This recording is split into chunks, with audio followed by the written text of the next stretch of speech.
दोस्तों इस वीडियो के अंदर हम लोग समझने वाले हैं कि अगर हमारा बजट 9 से 10,000 रुपए है और पीसी बिल्ड करना है, क्या क्या ऑप्शंस हमारे पास रहते हैं, बेस्ट ऑप्शन क्या हो सकते हैं, उन सब के बारे में हम लोग पूरी डिटेल्स में समझेंगे। ये वीडियो बिल्कुल गाइड रहने वाली है कि आपके पास ऑप्शंस क्या क्या मिलते हैं। बाकी प्रैक्टिकल वीडियो देखना है जिनके बारे में हम लोग इस वीडियो के अंदर बात करने वाले हैं, वो सारी प्रैक्टिकल वीडियो पीसी बिल्ड हो चुकी है बाबा टेक रिव्यू चैनल पे जाकर के आप देख सकते हैं। अलग अलग ग्राफिक कार्ड के साथ में पीसी बिल्ड हम लोगों ने वहां पर टेस्टिंग कर रखा है। लेकिन ये गाइड आपको देखना जरूरी है कि आपके लिए ऑप्शंस क्या क्या बनते हैं, कौन सा बेस्ट रहने वाला है आपके लिए। वीडियो को लाइक कीजिए और पहली बार चैनल पर है तो चैनल को सब्सक्राइब कीजिए इस तरह की तमाम वीडियोस को देखने के लिए। बाकी आपके खरीदारी को हम लोगों ने बहुत ही आसान बना दिया है, उसके लिए हमने स्टोर खोल दिया है। जैसे पीसी टेकटॉक पे जाते हैं, अगर डेस्कटॉप के माध्यम से जा रहे हैं तो आपको स्टोर का टैब दिखाई देगा। वहीं पर अगर आप मोबाइल के माध्यम से जा रहे हैं तो सब्सक्राइब बटन के नीचे जो है विजिट शॉप दिखाई देगा, वहां के माध्यम से जा सकते हैं। अलग अलग बहुत सारी हमने लिस्टें बना रखी है, वहां पर जाकर के आप अपने जरूरत के हिसाब से खरीदारी कर सकते हैं। वहां पर कोई स्कैम नहीं होगा, आपको अच्छे पार्ट्स मिलेंगे। जो भी ऑनलाइन का पूरा जंजाल है, जो भंडार है, उसमें से सेलेक्ट करके हमने निकाला हुआ है जो बेस्ट प्रोडक्ट हो सकता है, उसको हमने वहां पर लिस्टिंग किया हुआ है। आइए दोस्तों आगे हम लोग चलते हैं, देखते हैं क्या क्या ऑप्शंस हमारे पास हैं। तो उसके लिए आपको, चूंकि हमारा बजट 9 से 10,000 रुपए है, बेस्ट ऑप्शन है आपके पास। इस बजट में जबरदस्त ऑप्शन मिलता है। क्या क्या ऑप्शन मिलता है समझते हैं। इसके लिए अगर हम जनरेशन की बात करें तो आपको थर्ड जनरेशन या फिर फोर्थ जनरेशन में जाना होगा। दोनों ही जनरेशन में ऑप्शन है, ये आप पे डिपेंड करता है कि आपको कौन सा जनरेशन सिलेक्ट करना है। थोड़ा मोड़ा प्राइस का ऊपर नीचे होगा। तो इसके अंदर पहले सभी पार्ट्स को हम लोग देख लेते हैं, क्या क्या प्राइसेस है। प्रोसेसर के बारे में हम लोग बाद में बात करेंगे ताकि सही तरीके से टोटल ओवरऑल निकल करके आ सके कि कौन सा प्रोसेसर के साथ में हमारा टोटल कॉस्ट क्या पड़ने वाला है। तो पहले अगर हम मदरबोर्ड की बात करें तो अगर थर्ड जनरेशन या फिर सेकेंड जनरेशन अगर प्रोसेसर आपको यूज करना है तो आपको H61 मदरबोर्ड लेना होगा, जिसके अंदर हम लोगों ने लिंक दिया हुआ है EVM का, कंसिस्टेंट का, जेब्रोनिक्स का, फ्रंटेक का। इसमें आप कोशिश करें कि EVM या फिर फ्रंटेक, इन दोनों में से कोई सा भी आप बाय करें, क्योंकि काफी दिनों से हम लोग यूज कर रहे हैं, काफी अच्छा रिजल्ट है। और ये मदरबोर्ड आपको पड़ेगा करीब करीब 1100 रुपए के आसपास में। इनमें से जिनका प्राइस कम हो, 1100 रुपए के आसपास हो, उसी को आप खरीदिए। ये ना देखें कि जिसका प्राइस ज्यादा है वो अच्छा है, ऐसा बिल्कुल भी नहीं है। ये प्राइसेस हमेशा ऊपर नीचे होते रहते हैं। हो सकता है जिसका प्राइस ज्यादा है आज, कल को उसका प्राइस कम हो, जिसका कम है आज उसका प्राइस ज्यादा हो जाए। तो यहां पर थोड़ा सा स्मार्ट चॉइस आपको रखना होगा, अपने माइंड को खुला रखिए।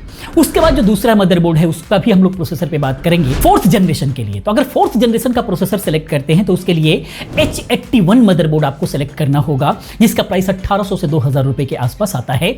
1800 रुपए में अक्सर मिल जाता है, जिसके अंदर कंसिस्टेंट, EVM, जेब्रोनिक्स आप सेलेक्ट कर सकते हैं। हमने लिंक दिया हुआ है, जिसका प्राइस अच्छा हो, सही हो, कम हो, उसको आप बाय कर सकते हैं। बाकी इसी के अंदर एक और ऑप्शन आपको मिल सकता है, 6th जनरेशन भी आप ले सकते हैं। 6th जनरेशन के साथ में भी 10,000 के अंदर पीसी बिल्ड कर सकते हैं। यानी कि थर्ड जनरेशन, फोर्थ जनरेशन और 6th जनरेशन, तीनों जनरेशन का हम लोग ऐसे ऐसे प्रोसेसर उठाए हुए हैं जो आपको 9 से 10,000 रुपए के अंदर बिल्ड हो जाएगा। लेकिन बेहतर कौन सा होगा, 6th जनरेशन जरूरी नहीं है। देखिएगा वीडियो बहुत इंटरेस्टिंग होने वाली है, इसका रिजल्ट बहुत इंटरेस्टिंग निकलने वाला है।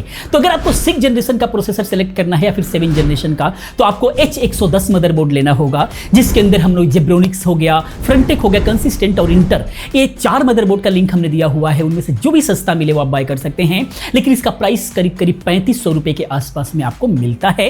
ये मदरबोर्ड थोड़ा सा महंगा पड़ता है। इसके अलावा ये तीनों ही जनरेशन, चाहे थर्ड जनरेशन, फोर्थ जनरेशन या फिर 6th जनरेशन, इन तीनों में ही जो प्रोसेसर है वो रीयूज मिलेगा। तो आपको CPU कूलर नहीं आएगा, वो अलग से बाय करना होगा, जो कि 200 से लेकर के 400 रुपए के बीच में मिलेगा। मैंने लिंक दे रखा है, जो भी आपके बजट में हो आप बाय कर सकते हैं। बाकी यहां पर अगर आप H61 या फिर H81 यानी कि थर्ड जनरेशन या फिर फोर्थ जनरेशन अगर आप प्रोसेसर यूज कर रहे हैं तो आपको H61 मदरबोर्ड यूज करना होगा और उस पर DDR3 का रैम लगेगा। कम से कम 8 GB लगाइए, 4 GB का 2 स्टिक लगाइए, बेहतर परफॉर्मेंस मिलेगा। तो 4 GB का एक स्टिक 350 रुपए के आसपास में पड़ता है, तो जो 2 लगाएंगे तो 700 रुपए का पड़ जाएगा। ये आपको ध्यान रखना होगा। 8 GB का भी हमने दिया हुआ है, लेकिन अगर 16 GB यूज करना है तो 8 GB का 2 स्टिक लगाइए, तब अच्छा परफॉर्मेंस निकल करके आएगा। बाकी अगर आप 6th जनरेशन में जाते हैं तो DDR4 आपको रैम लगाना होगा, होगा। H110 मदरबोर्ड लगाते हैं तो उस पर DDR4 रैम लगेगा। तो यहां पर भी 8 GB अगर आपको यूज करना है तो 4-4 GB का 2 स्टिक लगाइए और 4 GB का स्टिक आपको पड़ेगा 600 रुपए के आसपास में। तो यहां पर 2 स्टिक लगाते हैं तो 1200 रुपए का जो है आपको 2 रैम पड़ जाएगा। यहां पर भी हमने 8 GB दिया हुआ है। अगर आपको लगता है कि नहीं 16 GB चाहिए तो 8-8 GB का 2 स्टिक यूज कीजिए बेहतर परफॉर्मेंस के लिए। तो ये तो रहा आपको जनरेशन वाइज जो है मदरबोर्ड और रैम हो गया। अब हम लोग बात करते हैं SSD के लिए। SSD के लिए M.2 NVMe SSD कम से कम 256 GB चाहिए। तो चूंकि बजट हमारा कम है, बजट के अकॉर्डिंग लेकर के चल रहे हैं, तो जो बजट 9 से 10 हज़ार रुपए है इसके अंदर 256 GB ही ऐड किया हुआ है। अगर आप 500 GB लगाते हैं तो वो 10 हज़ार से ऊपर चला जाएगा। इसका जो प्राइस होता है 256 GB का 1500 रुपए के आसपास में आपको आएगा, जिसके अंदर EVM को सबसे पहले प्रियोरिटी आप दें। अगर मिलता है तो आउट ऑफ स्टॉक रहता है, क्योंकि इसका प्राइस इस बजट के अंदर 3000 MBPS मिलता है, जो कि एक अच्छा SSD मिल जाती है। बाकी कंसिस्टेंट, जेब्रोनिक्स, जियोनिक्स ये सब मिल जाता है। जो भी 1500 रुपए के अंदर मिल जाता है उसको आप बाय कर सकते हैं। बाकी बजट का इशू नहीं है तो 500 GB भी हमने लिंक दिया हुआ है, वहां से आप बाय कर सकते हैं। पावर सप्लाई की बात करते हैं। पावर सप्लाई में ज्यादा कंजूसी करने की जरूरत नहीं है। प्रियोरिटी आप दें NT स्पोर्ट को। NT स्पोर्ट में 400 वाट की पावर सप्लाई बहुत अच्छी पावर सप्लाई है, जो कि 1100 रुपए की पड़ जाएगी। जो कि 450 वाट की पावर सप्लाई और सस्ते में मिल सकता है, जैसे फ्रंटेक का ले लेंगे, जेब्रोनिक्स का ले लेंगे, तो ये सब सस्ते में पड़ जाएगा। लेकिन कोशिश करें कि 400 वाट भले ही है लेकिन NT स्पोर्ट का लेते हैं तो 1100 रुपए के आसपास में एक अच्छी पावर सप्लाई है। क्योंकि पावर सप्लाई में कंजूसी करेंगे तो बहुत सारी प्रॉब्लम आती है। पीसी का लैग करना, हैंग करना, फ्लक्चुएशन के साथ में रीस्टार्ट मार जाना, प्रोसेसर खराब हो जाना, मदरबोर्ड खराब हो जाना, तरह तरह की समस्याएं देखने को मिलती हैं। तो पावर सप्लाई में ज्यादा कंजूसी करने की जरूरत नहीं है। बाकी आगे कैबिनेट की बात करें तो जो हमने लिस्ट में लिया हुआ है वो अंडर 1000 लिया हुआ है, क्योंकि फ्रंटेक वगैरह का लेते हैं या फिर आर्टिस्ट का लेते हैं तो 1000 रुपए के अंदर अंदर आने वाला आपको जो है कैबिनेट मिल जाएगा। 800, 900, 1000 रुपए में मिल जाता है, कोई दिक्कत नहीं है। ऑनलाइन आप मंगा सकते हैं या फिर आप अपने यहाँ के लोकल मार्केट में जाकर के देख सकते हैं। किसी भी कंप्यूटर शॉप से 1000 रुपए के अंदर आपको अच्छी कैबिनेट मिल जाएगी, कोई दिक्कत नहीं है। बस फर्क इतना होता है कि जो 1000 रुपए के अंदर आएगी उसके अंदर फ्रंट पे जो लगने वाला USB होता है वो USB 2.0 ही मिलेगा, 3.0 नहीं मिलेगा। अगर 3.0 USB फ्रंट पे चाहिए आपको कैबिनेट पर तो आपको 1500 रुपए के आसपास जाना पड़ेगा, फिर उससे ऊपर जाना पड़ेगा। तो ये आपकी चॉइस है। लेकिन जो लिस्ट में ली गई है वो 1000 के अंदर ही ली गई है, ताकि कम से कम बजट के अंदर ये पीसी बिल्ड हो सके। तो ये सारे के सारे जो हैं आपने देखा, ये 3rd जनरेशन के लिए मदरबोर्ड चेंज होगा H61, 4th जनरेशन के लिए आपको मदरबोर्ड चेंज होगा H81, RAM 3rd generation 4th generation में वही DDR3 लगेगा, 6th जनरेशन में DDR4 लगेगा और 6th जनरेशन के लिए जो मदरबोर्ड लगेगा वो H110 लगेगा। ये क्लियर हो गया आपका। बाकी SSD सेम लगनी है, बाकी सारी चीजें बिल्कुल भी एग्जैक्टली सेम लगनी है। अब हम बात करते हैं प्रोसेसर का। प्रोसेसर में अगर आप, चूंकि 9 से 10 हज़ार रुपए की बात हो रही है, तो इसके अंदर आप i7 का 3rd जनरेशन प्रोसेसर यूज कर सकते हैं। बहुत ही कमाल का परफॉर्मेंस देगा, जो कि आपको मिलेगा करीब करीब 3500 रुपए के आसपास में मिल जाएगा। और 4 कोर 4 थ्रेड्स का ये प्रोसेसर होता है 3500 रुपए में। लेकिन यहीं पर देखें अगर i7 का 4th जनरेशन, तो ये भी आपको 3500 रुपए में ही मिलेगा। इसका जो परफॉर्मेंस आप देखेंगे, इसका परफॉर्मेंस जो i7 का 3rd जनरेशन है उससे करीब करीब 30% फास्ट रहना है इसको।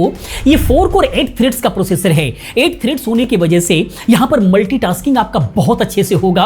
कोर्स एंड थ्रेड्स यहां पर बहुत ही कमाल के यूज होते हैं और इसका प्रैक्टिकल आप जाकर के देख सकते हैं, बहुत ही कमाल का है। अब ये i7 3rd जनरेशन और i7 4th जनरेशन, ये दोनों ही प्रोसेसर एक ही प्राइस के चल रहे हैं आज के रेट में। लेकिन यहां पर मदरबोर्ड जो i7 4th जनरेशन का ये महंगा मिलता है। अगर बेसिकली बात करें तो 3rd जनरेशन का 1000 रुपए में और 4th जनरेशन का आपको 2000 में मिलेगा। 1000 रुपए का डिफरेंसेस यहीं पर आ जाएगा।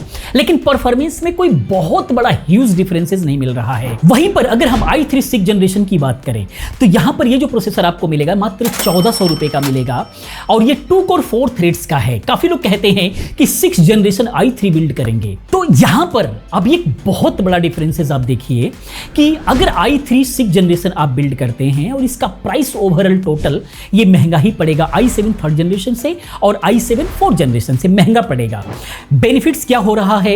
लॉस हो रहा है बहुत बड़ा, क्योंकि यहां पर 2 कोर 4 थ्रेड्स मिल रहा है जो कि बेसिक वर्क ही कर सकते हैं आप। 1400 रुपए का भले ही है लेकिन 2 कोर 4 थ्रेड्स है, मजा नहीं आएगा। बेहतर होगा कि i7 3rd generation 4th generation use कीजिए। डिफरेंसेस की बात करें, i3 6th जनरेशन का जो परफॉर्मेंस उससे जो i7 का 4th जनरेशन है करीब करीब 70% फास्टर है। आप समझ सकते हैं परफॉर्मेंस में कितना बेहतर है। तो क्यों हमें एक जनरेशन आगे जाना, हम लो में ही रहेंगे, i7 4th जनरेशन यूज करेंगे, मजा आ जाएगा बिल्कुल भी। बाकी अगर हम आगे चलें, इसके ओवरऑल प्राइस की अगर हम बात करें कि पड़ेगा कितना टोटल, तो i7 3rd जनरेशन के साथ में अगर आप पीसी बिल्ड करते हैं तो इसका आज के प्राइस के अकॉर्डिंग करीब करीब 9,100 रुपए का बजट बनेगा। लेकिन 4th जनरेशन के साथ में अगर i7 4th जनरेशन के साथ में पीसी बिल्ड करते हैं तो यहां पर 700-800 रुपए इंक्रीज हो जाएगा, 9,800 रुपए के आसपास का आपका जो है पीसी बिल्ड होगा। लेकिन वहीं पर i3 6th जनरेशन के साथ में पीसी बिल्ड करते हैं तो वहीं पर 9,900 रुपए के आसपास में आएगा। लेकिन 6th जनरेशन भले ही i3 है, लेकिन यहां पर लॉस बहुत बड़ा होगा। लोग जनरेशन ऊपर होने की वजह से बाय कर लेते हैं, लेकिन परफॉर्मेंस देखेंगे तो इन तीनों ही में i7 3rd generation, i7 4th generation, i3 6th generation में i7 का 4th जनरेशन सबसे टॉप नोच है। अगर 10,000 तक की बजट का रख रहे हैं तो आप i7 4th जनरेशन को बाय कर लीजिए। iGPU के साथ में बहुत ही कमाल का परफॉर्मेंस निकाल करके देता है। इसका कंप्लीट वीडियो पड़ी हुई है बाबा टेक रिव्यू चैनल पर, इन तीनों का कंप्लीट वीडियो पड़ी हुई है। थोड़ा सा और बेहतर परफॉर्मेंस चाहिए तो आगे चल करके आप इसके साथ में कोई भी GPU लगा देंगे, बिल्कुल मजा आ जाएगा, फाड़ू रिजल्ट आ जाएगा। तो वहां से आप जो है इसका रिजल्ट देख सकते हैं, अलग अलग GPU के साथ में अलग अलग रिजल्ट देख सकते हैं। गेमिंग्स में क्या रिजल्ट आने वाला है, वीडियो एडिटिंग में क्या रिजल्ट आने वाला है, सारा रिजल्ट वहां पे दिखेगा। तो इस तरीके से आप बाय करेंगे, यानी कि 9 से 10 हजार रुपए है आपके पास में, तो उसके अंदर सबसे टॉप नंबर पर आपको अगर पीसी बिल्ड करना है तो i7 4th जनरेशन बाय कीजिए। बजट थोड़ा सा कम है तो i7 यानी कि 500-700 रुपए नहीं आपके लिए बहुत बड़ा मायने रखता है तो i7 का 3rd जनरेशन बाय कर लीजिए। कोई बहुत बड़ा डिफरेंसेस नहीं आ रहा है, करीब 10-12% का डिफरेंसेस आ रहा है, लेकिन ये मायने रखता है। तो इस तरीके से आपको समझ में आया होगा कि 9 से 10 हजार में क्या क्या पीसी बिल्ड हो सकता है। बाकी दोस्तों प्रैक्टिकल वीडियो के लिए जरूर बाबा टेक रिव्यू चैनल पे जाएं। ये वीडियो कैसा लगा प्लीज आप कमेंट में जरूर बताएं। इसी प्रकार की तमाम वीडियोस को देखने के लिए चैनल को सब्सक्राइब करें, चैनल के साथ बने रहें, क्योंकि इस तरह की तमाम वीडियोस मैं लेकर के आता रहता हूं। मिलते अगले वीडियो में किसी और अच्छी इंफॉर्मेटिव वीडियो के साथ में। पूरी वीडियो देखने के लिए चैनल को सब्सक्राइब करने के लिए आप सभी का बहुत बहुत धन्यवाद।